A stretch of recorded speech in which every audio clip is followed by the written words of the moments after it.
Okay, this is Bill with Bill's Never Ending Projects, and I said when I got the inner tube parts I would shoot some footage of changing a valve stem, because I couldn't find anybody doing that. Not the little insert of the valve stem, but the whole round thing. Yeah, the whole deal, like putting a patch on. So I'll update you where I am now. I'm on the passenger side, or the right-hand side of the 1950 Farmall H. It has the snowplow in the front. I did the same thing to this side as I did the other side. I just scrapped the cut-off steel wheel, and the pile on the bottom, it would have filled up more than a gallon pail of rust, so that's why the spokes were all breaking through. There wasn't much left of the rim. So I changed that. I got this on the axle, those tight, these tight, and so I'm just waiting for an inner tube that doesn't leak, and then I'll have to check over the tire. So the inner tube that was on here, I found out how to get the big thick pieces of rust off. They were out here a 1/4 inch or more. Even some spots were a 1/2 inch. I used hot water I boiled on the stove, and I used this brush, because I used this body shop tool. I made sure it wasn't so sharp that it would cut a hole in it, and I pressure tested it when I was done.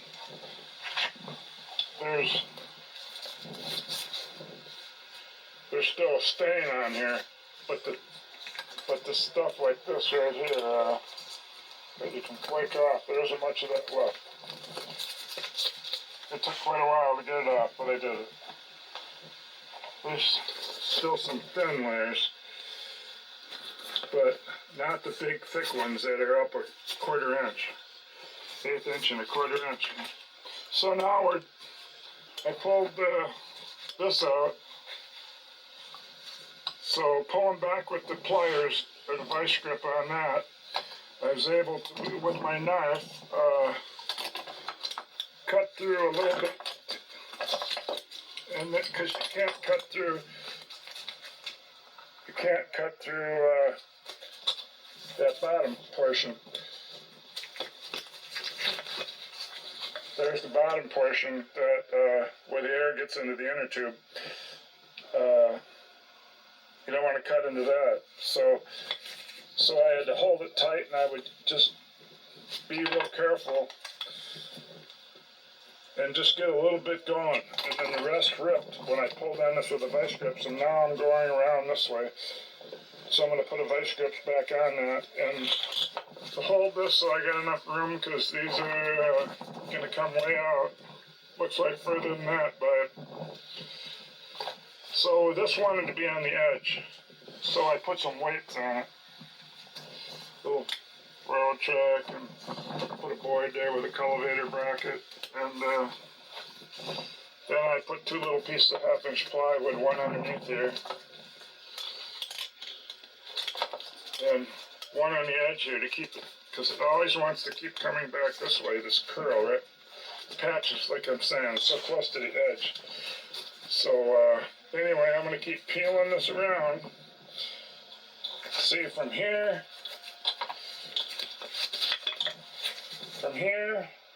to here, see the dirt there? I got that to rip. I'm hoping to do that more, because I'm going to have to sand this off with a grinder or something until this is completely gone.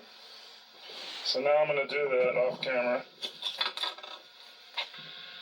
So the lip that you have that you're using to tug on it, you don't want this to break off. So every time you get like a 1/4 inch, you re-choke up on the vice grip and put it real close, right here, real close. Otherwise it's just going to tear. So you keep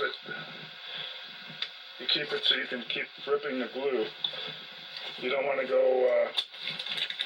way in back here like that. You got to stay right up there. So that's what I'm going to keep doing. This is just a minute later. I've now went from here all the way around to there. So I got to re-choke up again here. For some reason, that thing I said where you got to keep re-choking up, I didn't do it because it was ripping so easy. But this was a side where there wasn't much glue. It was all doubled up, see? Wasn't much glue there, but it's going to change as soon as I get past this area. So I got about halfway around. I'm 3/4 way around. And for some reason it says right there, it says 215 or 25, one or the other. It was under the valve stem. It's coming a lot harder here at the last little bit because when I first started to get it going, after I slit it with the razor knife, it went on an angle. And so I'm getting the last little piece there right now.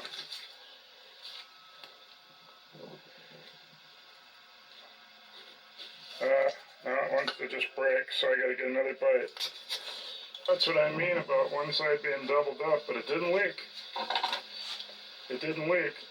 It was just easier to pull off through that area. So there it is, it's off. You got that. And this thing here that used to be on it, it would have been, you know, I pulled it through there. So I had to have a starting spot. So now I gotta clean this all up and get ready for the gluing and the 5-minute waiting period. Well, I guess the chemical of the rubber, the glue works into the rubber, the waiting of the 5 minutes. Now I gotta do that somehow. Maybe I can use some sandpaper or wire brush. It kind of takes the dirt away and smears kind of a darker black color as you start penetrating the rubber a little bit. That's a lot better than I had. I'm going to get some fine sandpaper and go at it again. I've used a magic marker and put a circle around the patch.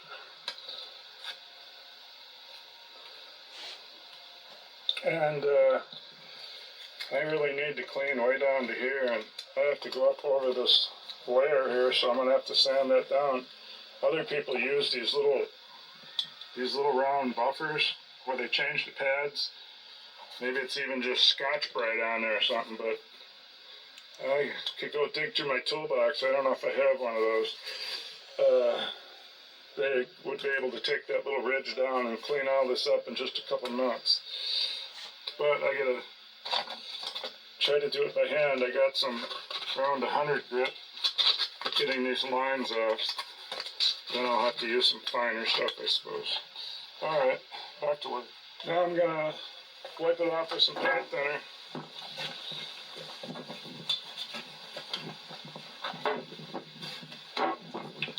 And then I'll have to give it time to dry.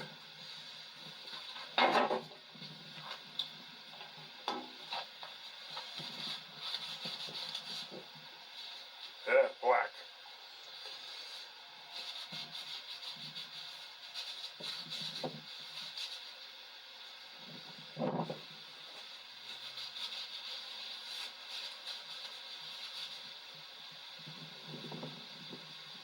Guess I'll call it quits here with that. Let the wind evaporate it.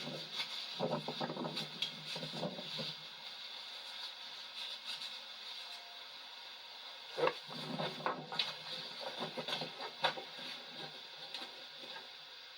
I went to O'Reilly's and got this thing they call a buffer stitcher. So maybe I'll try this on there. And then I'll put the glue on, wait 5 minutes, and try this wheel to get the air out. The wind come up, sorry about that.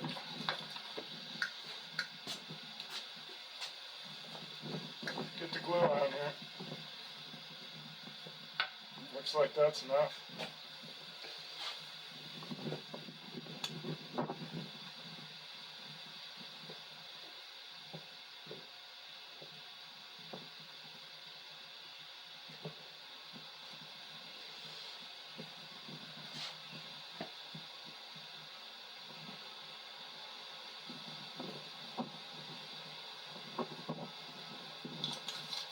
start the 5-minute wait. When it's time, I'll peel this all the way off and then hold it by the valve stem. I know you don't want to touch it, so I'm just counting down to 5 minutes. About 2 minutes left. Seems like when I used the buffer, it left some little particles and I forgot to do it with paint thinner again. Oh well, we'll hope for the best. Okay, here we go. I'm going to put it down. Because it's windy. Maybe it's getting too dry.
I think I'm on the second time, so not like I do these.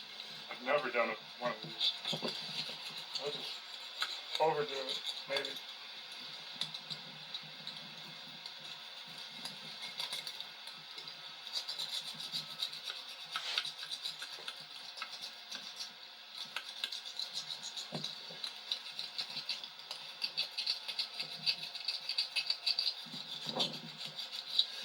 Okay. So there it is.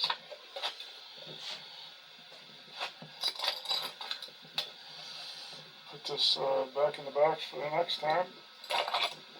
We got 3 of these left. Now, the tube that I said I was going to do was the one on the other side of the tractor. That one's still in the shed. I did this one instead, just because this is the one I just took off, I guess. So, I'll bring you back after I do, I'm sure instead of waiting 20 minutes, instead of waiting 20 minutes, I'll probably give it an hour before I try pumping it up. Maybe I'll give it overnight and do it tomorrow. But I'll bring it back when I pump it up and we'll see if that holds. While I wait for that glue to dry, I'm going to put a boot, because where I made that homemade boot out of that tire, that crack is, you know, water could get in there, possibly. So I'm going to put an outside one on. So I'm going to try it with this normal tire patch glue instead of using some expensive cement. And it's about dried for 5 minutes. I'm going to go get it and stick it on there and see if it'll stick like an innertube. Here goes.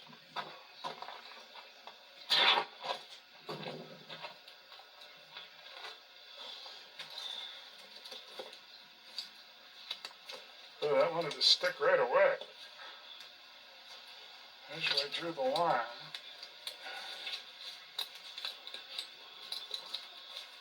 Well, it definitely wants to stick.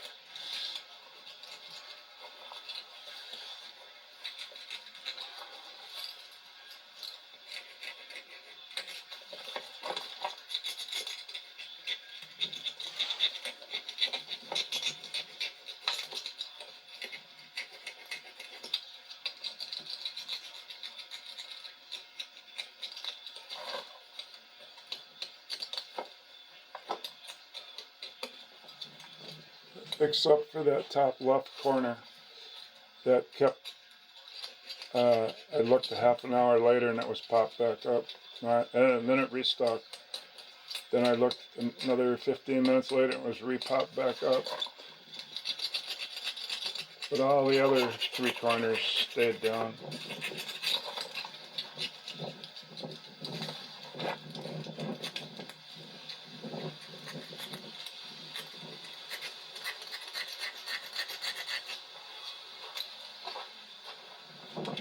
Well, now it looks like heck, but at least it might keep some water out of there. It'll probably fall out.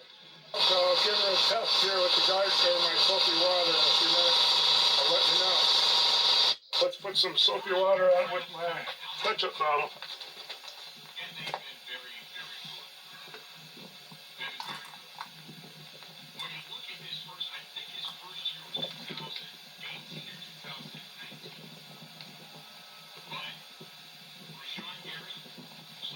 We're good. We're good to go.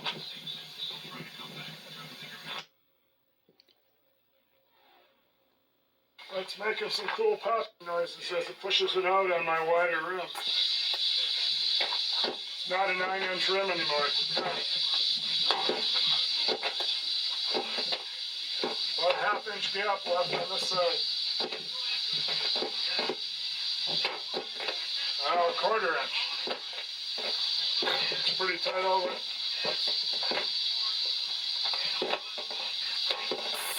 Better check it.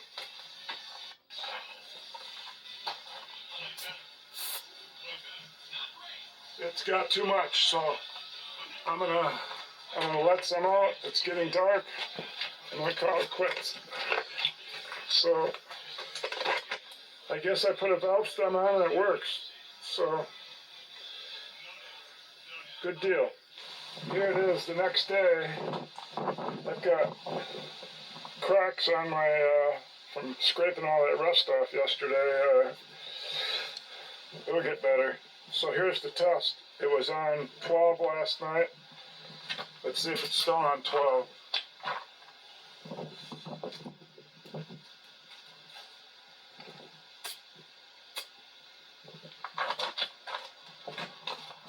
There it is.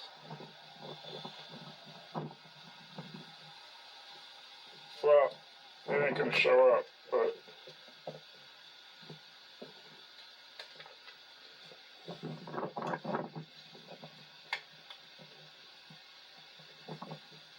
it's a little above 12. There it is. It's a little above 12, so it went up instead of down. I usually don't want more air in there with the cracks I got in my tires, with these cracks and stuff, so I'll probably let a little out. But that's the end of the video. It held overnight. Well, 40